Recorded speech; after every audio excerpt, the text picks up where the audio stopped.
क्योंकि कन्या भर्तो विनाशाया भर्ता कन्या विनाशकृत्य। अगर हम कहते हैं कि इस श्लोक के माध्यम से कहते हैं कि अगर लड़के की कुंडली में हो तो लड़की का विनाश करता है, और लड़की की कुंडली में हो तो लड़के का विनाश करता है। दोस्तों, आज मैं बता रहा हूं कि अगर आपकी जन्म कुंडली में किसी कारणवश मांगलिक दोष इत्यादि होता है तो उसका किस किस तरीके से, अगर हम उसे जन्म कुंडली में जब देखें तो कैसे हमें पता चले कि हमारी जो जन्म कुंडली है उसमें क्या है, मांगलिक दोष है।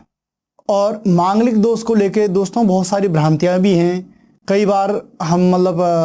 मैचिंग सॉफ्टवेयर में चले गए, वहाँ हमने मैचिंग करवाई कुंडली, और उसमें कई जगह तो मैंने ऐसे भी देखा है कि ऐसे ही निकल जाता है कि इसमें मांगलिक दोष इत्यादि हैं। तो किस किस प्रकार से आपकी जन्म कुंडली में जब मंगल किन किन भाव में बैठा हुआ हो, जब आपको ये मान लेना चाहिए कि हाँ वास्तव में हमारी जो जन्म कुंडली है उसमें क्या है, मांगलिक दोष है। क्योंकि दोस्तों मंगल का आपके गृहस्थ जीवन में विशेष अपना उसका एक स्थान है। और कहते हैं कि लग्ने व्यय च पाताले जामत्रे चाष्टमे कुजे कन्या भर्तो विनाशाया भर्ता कन्या विनाशकृत। दोस्तों लगन भाव में चतुर्थ, सप्तम, अष्टम और द्वादश भाव, अगर इन घरों में मंगल होता है किसी का तो वह 101% मांगलिक दोष से युक्त उसकी जन्म कुंडली होती है।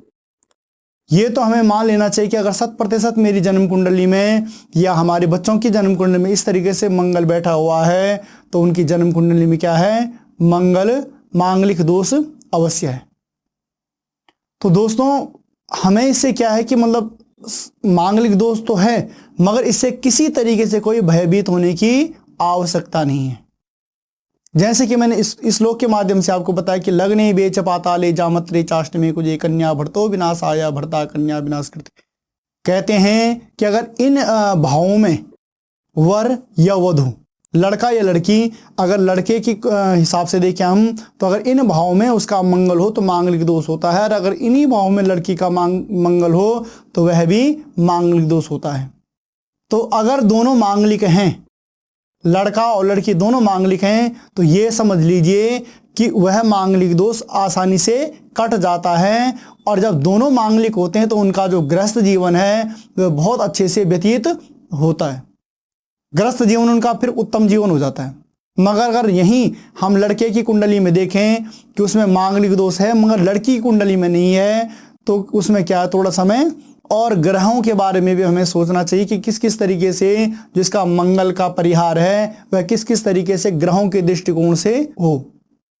क्योंकि कन्या भर्तो विनाशाया भर्ता कन्या विनाशकृत्य। अगर हम कहते हैं कि इस श्लोक के माध्यम से कहते हैं कि अगर लड़के की कुंडली में हो तो लड़की का विनाश करता है, और लड़की की कुंडली में हो तो लड़के का विनाश करता है। जो कि मैंने आपको यहाँ पे साधारण से लिखा हुआ भी है कि प्रथम, चतुर्थ, सप्तम, अष्टम और द्वादश, इन घरों में लड़के का मंगल हो तो लड़का मांगलिक होता है, और लड़की का मंगल हो तो लड़की मांगलिक होती है। और जब भी हम वैवाहिक समय में इसका मेलाप करते हैं तो यह हर चीज हमें अवश्य देखनी चाहिए। उसके बाद दोस्तों दूसरा यहां पर मैंने लिखा हुआ है कि शनि, मंगल और सूर्य, राहु, यह 4 ग्रह भी क्या हैं, पाप ग्रह हैं, और यह भी मंगल के जैसा ही इनका क्या होता है, दोष होता है। जैसा मंगल का दोष होता है उसी तरीके से 4 ग्रह भी अगर इस तरीके से कुंडली में बैठे हुए हों तो यह भी क्या करते हैं, यह भी पूरा जैसा दोस्त मंगल का होता है उसी तरीके से शनि, मंगल, सूर्य, राहु लिख दिया मैंने इसमें। तो उसी तरीके से 4 ग्रह जैसे मंगल है उसी तरीके से जो 3 ग्रह हैं यह भी अनिष्ट फल प्रदान करते हैं। यानी कि ये मान लीजिए कि मंगल का पूरा काट यह ग्रह कर लेते हैं। अगर इन्हीं ग्रहों में शनि, सूर्य, राहु यानी प्रथम, चतुर्थ, सप्तम, अष्टम और द्वादश, इन भावों में आपका शनि और सूर्य और राहु बैठे हुए हैं, जो पाप ग्रह जिन्हें हम कहते हैं, अगर ये बैठे हुए हैं तो यह मंगल का 101% परिहार करते हैं। कई बार क्या होता है दोस्तों, जैसे हमने कुंडली मेलापक कर दी, बहुत सारे लड़के लड़कियां तो इसके चक्कर में कई बार 40 साल 45 साल के भी हो जाते हैं, उसके बाद शादी का उनका कोई योग बनने का कोई चांसेस है ही नहीं। तो समय रहते हुए अगर हमारा बच्चा 25, 30, 35 साल 25, 30, 32 साल या जो इस उम्र में जब भी है, जब हम उसके लिए एक सही लड़का और लड़की देखते हैं, बच्चे के लिए जब सही लड़का और लड़की देखते हैं, तो उस समय हमें ये चीज़ें अवश्य ध्यान देनी चाहिए कि किसी सुयोग्य ब्राह्मण से उस कुंडली का मेलापक करवाएं। कई बार क्या होता है कि हम अपने आप ही किसी सॉफ्टवेयर को खोल लेते हैं, उसमें हम मेलापक में डालते हैं और उसमें आसानी से आ जाता है कि मंगल है या फलाना है या वो सारी चीज़ें। हर कोई ब्राह्मण अगर हमें इस तरीके से कुछ बताता है कि भाई इस तरीके से, जैसे मैंने आपको यहाँ पर बता दिया कि शनि, सूर्य और राहु, ये तीनों भी क्या हैं, पाप ग्रह हैं, और यह भी इन घरों में बैठे हुए हों तो यह भी मंगल का मंगल दोष जो है उसका परिहार इनसे आसानी से हो जाता है। तो इसलिए कभी भी अपने आप ही ये कुंडलियां इत्यादि नहीं देखनी चाहिए।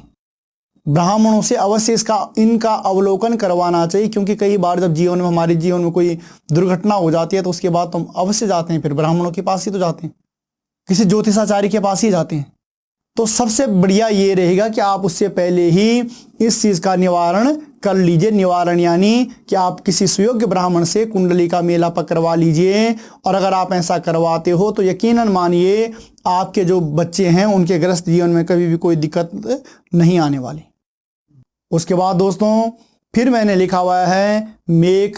का मंगल लगन में हो या वृश्चिक का चौथे भाव में हो या मकर का 7वें भाव में हो या कर्क का 8वें भाव में हो या धनु का 12वें भाव में हो तो मंगल दोष क्षीण हो जाता है।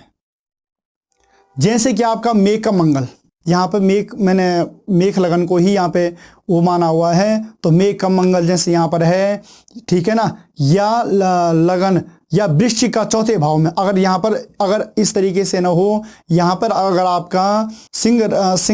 लगन हो और वृश्चिक का चतुर्थ भाव में, यानी सिंह, कन्या, तुला, वृश्चिक चतुर्थ भाव में आपका वृश्चिक का मंगल बैठा हुआ हो तो मांगलिक दोष क्षीण हो जाता है। उसके बाद कहते हैं कि मकर का 7वें में,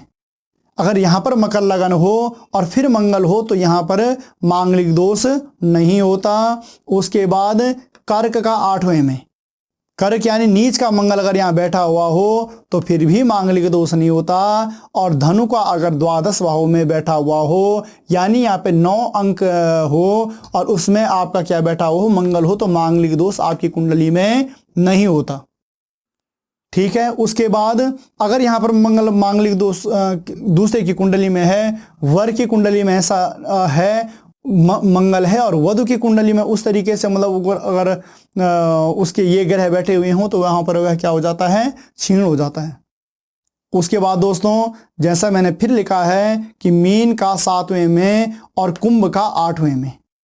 यानी यहाँ पर मीन लगन हो और यहाँ पर मंगल हो, या यहाँ पर कुंभ लगन हो और यहाँ पर मंगल हो तो मांगलिक दोष नहीं होता। उसके बाद फिर मैंने जैसे लिखा है कि गुरु और शुक्र बलान्वित हो, आपकी कुंडली में अगर बृहस्पति और शुक्र बलिष्ठ हो रहे हों तो ये समझ ले, या मतलब वह उनकी दृष्टि क्या हो, मंगल पर पड़ रही हो। बलिष्ठ होकर अगर मंगल को वह देख रहे हों तो वहां पर मंगल दोष क्या हो जाता है, क्षीण हो जाता है। तो इस तरीके से हमें देखना चाहिए। उसके बाद दोस्तों कि कहते हैं कि राशि, ये मैंने लिखा है कि अगर राशि मैत्री हो, राशियों में मित्रता हो, ठीक है, और 27 गुण से अधिक अगर मिल रहे हों आपकी जन्म कुंडली में तो फिर भी मंगल दोष नहीं मानना चाहिए। और अगर मानते हो तो उसका निवारण करके कहीं कोई दिक्कत नहीं आने वाली। अगर थोड़ा सा मन में कोई संशय है तो आप उसका क्या कर सकते हो, उपाय कर सकते हो। उपाय करने से कहीं 1% भी आपको मन में कोई संशय नहीं करना। दोस्तों कई बार मैंने देखा हुआ है कि मंगल के चक्कर में, मंगल अगर इस तरीके से आपके बच्चे की कुंडली में मंगल बैठा हुआ है तो वह कई बार 30, 32, 35, 40 साल के होने वाले हो जाते हैं। और आप सोच लीजिए जब उनका एक सही समय पर उनका वैवाहिक जीवन में वह प्रवेश नहीं करेंगे तो फिर किस तरीके से आगे फलीभूत नहीं हो सकते। 40-45 साल में शादी तो हो जाएगी मगर फलीभूत नहीं हो पाता। संतान के योग में बड़ी दिक्कतें आती हैं या बहुत सारी मतलब समस्याएं आ जाती हैं फिर जीवन में। तो समय रहते हुए 25, 27, 29, 30, 32 साल की जो आयु है उसमें जब हम साथ विवाह इत्यादि करें और उसमें मंगल दोष कहीं आ रहा हो तो उस समय हमें क्या कर लेना चाहिए, इस तरीके से अवलोकन करना चाहिए। और अगर इस तरीके से आपकी जन्म कुंडली में मंगल का वो है तो 101% उसका परिहार अवश्य हो जाता है। उसके बाद 28 साल के बाद मंगल क्या हो जाता है, कुछ न्यून हो जाता है, और 32 के बाद तो बहुत ही ज़्यादा न्यून हो जाता है, यानी उसका जो दोष होता है वो काफ़ी हद तक क्षीण हो जाता है।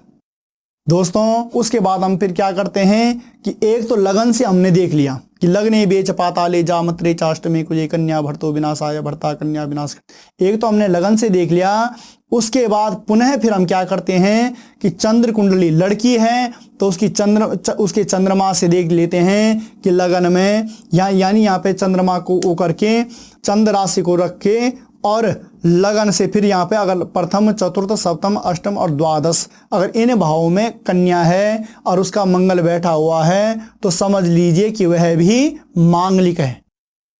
और इससे भी अगर लड़के की कुंडली में कहीं मांगलिक दोष है तो वह कट जाता है। और उसके बाद फिर हम लड़के की कुंडली को देखते हैं तो लड़के का पहले लगन से, लड़की और लड़के का पहले तो लगन से देखना चाहिए, उसके बाद लड़की का चंद्रमा से और लड़के का शुक्र से। अगर उसका शुक्र से प्रथम चतुर्थ सप्तम अष्टम और द्वादश इन भाव में मंगल आ रहा हो तो 101% वह मंगल दोष का परिहार हो जाता है। तो इतने दोस्तों इतना कुछ है इसमें देखने के लिए, मतलब मंगल का परिहार इतने प्रकार से हो जाता है। मगर अगर ऐसा कुछ नहीं है, आपके बच्चे की कुंडली में ऐसा कोई मंगल इस तरीके से नहीं आ रहा है, ऐसी कोई काट नहीं हो रही है, या इस तरीके से कोई मतलब बृहस्पति और शुक्र का मैंने जैसे दृष्टिगत बताया है ऐसा नहीं हो पा रहा है, तो आपको मंगल का परिहार अवश्य करवाना है। या हो सके सप्तम और अष्टम मंगल अगर आपके बच्चे की कुंडली में बैठ रहा हो तो इसका परिहार तो क्या मतलब मेरे हिसाब से अगर मतलब हम उस कुंडली को रहने दें तो ज़्यादा बढ़िया रहेगा। क्योंकि सप्तम और अष्टम ये मार्केश स्थान होते हैं, इनमें क्या होता है कि जब भी लड़का और लड़की की कुंडली में मंगल इन ग्रहों में बैठा हुआ होता है तो वह क्या करता है, एक दूसरे के लिए दुखदायी हो जाता है। लगन का चतुर्थ और द्वादशेश 3 घरों का मंगल तो तब भी उतना हानिकारक नहीं होता, मगर सप्तम और अष्टम मंगल अवश्य ही त्याग देने वाला होना चाहिए, उसे त्याग देना चाहिए। मगर अगर इस तरीके से जो मैंने आपको प्रथम से बताया कि भाई इस तरीके से आपके बच्चे की कुंडली में मंगल हो और दूसरे की कुंडली में मतलब लड़का है लड़की की कुंडली में नहीं है, या लड़की है लड़के की कुंडली में नहीं है, इसी तरीके से कुछ योग बन रहे हैं तो समझ लीजिए आपके बच्चे की कुंडली में वह मंगल दोष का परिहार अवश्य ही हो पा रहा है। तो दोस्तों आपको आगे क्या करना है कि अगर आपके बच्चे की कुंडली में किसी तरीके से भी इस तरीके से अगर कोई मंगल का कहीं परिहार हो रहा हो तो उसमें कहीं कोई संशय नहीं करना और अपने आप कभी भी नहीं वो करना। कई बार क्या होता है कि हम कुंडली को मेला पक इत्यादि करके देख देते हैं। दोस्तों बहुत सारी चीजें होती हैं, खेटा रिक्तम नास्यो सदभकोटम खेटा प्रदृष्टकोटम भकोटम, कहते हैं बहुत सारी चीजें इसमें देखने के लिए, एक ही चीज नहीं है। ये तो मैंने आपको साधारण भाषा में बताया कि इसी तरीके से आप अपने जीवन में मंगल का वो कर लीजिए। कई बार माता पिता बड़ी टेंशन में आ जाते हैं कि जी हमारे बच्चे की कुंडली में पंडित जी इस तरीके से मतलब मंगल मांगलिक है, वो है सो है। कई बार हम बताते भी नहीं, वो तो खुद ही बताने शुरू कर देंगे कि ऐसा है, ये है सो है, अपने आप ही फलित करने बैठ जाएंगे। दोस्तों अगर किसी ने 15-17 साल अपना स्कूल में दिया हुआ है, समय दिया हुआ है, तो उसको उसमें अच्छा ज्ञान हो सकता है। आप जिस क्षेत्र में हो आपको उस क्षेत्र का अच्छा ज्ञान हो सकता है, मगर जो जिस क्षेत्र में है उसको उसका ज्ञान अच्छे तरीके से होता है, उसके पास उससे संबंधित कई कुंडलियां आती हैं, तो कभी भी अपने आप स्वतः इन चीज़ों में नहीं पड़ना। हाँ, कहीं आप अगर गुण गण इत्यादि का तो कुछ देख पा रहे हो थोड़ा बहुत तो उसको देख लीजिए। और इस तरीके से अगर कोई ब्राह्मण कभी या आपको कुछ बताता है कि इस तरीके से इसका परिहार हो रहा है तो क्या करना है, उस समय अगर अच्छा रिश्ता इत्यादि हमारा कहीं पर बन रहा है, मिल रहा है, तो उसमें कहीं भी चूक नहीं करनी। जब इस तरीके से हमारे मतलब बच्चे रह जाते हैं, इस तरीके से मतलब मांगलिक करके जीवन ऐसे ही बीत जाता है, तो फिर 30-35 साल में फिर ऐसे घरों में बच्चों का विवाह हो जाता है कि उस लड़की के योग्य वो लड़का नहीं रहता या उस लड़के के योग्य वह लड़की नहीं रहती। तो समय रहते हुए अगर आपके बच्चे के लिए कोई सुयोग्य कोई रिश्ता आता है, सुयोग्य कोई लड़का या लड़की आती है, तो उस समय हमें क्या कर देना चाहिए, इन चीज़ों को किसी सुयोग्य ब्राह्मण को यह कुंडली दिखानी चाहिए, मेलाप करवाना चाहिए। और अगर इस तरीके से वह कुछ आपको उपाय बताए या इस तरीके से वह आपको कोई बातें बताएं तो उनकी बात पे विश्वास भी करना चाहिए। तो दोस्तों, ये मैंने ज़रूरी समझा कि मंगल के बारे में आपको बताना बहुत आवश्यक है। और भी बहुत सारी चीज़ें हैं दोस्तों, जैसे नाड़ी से संबंधित है या षड्भकूट से संबंधित है या और भी बहुत सारी चीज़ें मेलापक इत्यादि में, तो मैं वह सारी चीज़ें आपके समक्ष रखूँगा। क्योंकि कई बार हमारे मन में बहुत सारी चीज़ें हो जाती हैं, बहुत सारी चीज़ें अब आज की डेट में हम कई बार यूट्यूब इत्यादि से बहुत सारी वीडियो देख लेते हैं या गूगल से कई चीज़ें सर्च कर लेते हैं, उसमें कुछ और ही लिखा हुआ होता वास्तव में कुछ और ही है। तो आपको और भी सारी चीज़ें हम बताएंगे, मगर आपने क्या करना है कि दोस्तों इसी तरीके से, मतलब जो भी मैंने आपको बताया है, अगले वीडियो हम जब भी बनाएंगे आपके लिए, तो उसमें मैं मंगल दोष का परिहार भी आपको बताऊंगा कि कई बार क्या हो जाता है कि जब अरेंज मैरिज में तो सारी चीज़ें वो हो जाती हैं, मगर कई बार लव मैरिज इत्यादि होती हैं, तो उस समय तो बच्चे क्या करते हैं, कुछ भी नहीं देखते हैं। और जब हम मेलापक इत्यादि करते हैं उसमें इस समय ऐसा कुछ दोष उसकी कुंडली में बन रहा हुआ होता, तो उस समय किस तरीके से हम उसका परिहार इत्यादि करें, वह मैं आपको नेक्स्ट वीडियो में बताऊँगा। तो दोस्तों, अगर आपको मेरे बताने का अगर जो प्रयास आपको सार्थक लगा होगा, तो दोस्तों आपको इसमें कमेंट अवश्य करना है, इसे लाइक भी करना है, शेयर भी करना है। और मिलते हैं पुनः एक नए वीडियो में, तब तक के लिए जय श्री राम।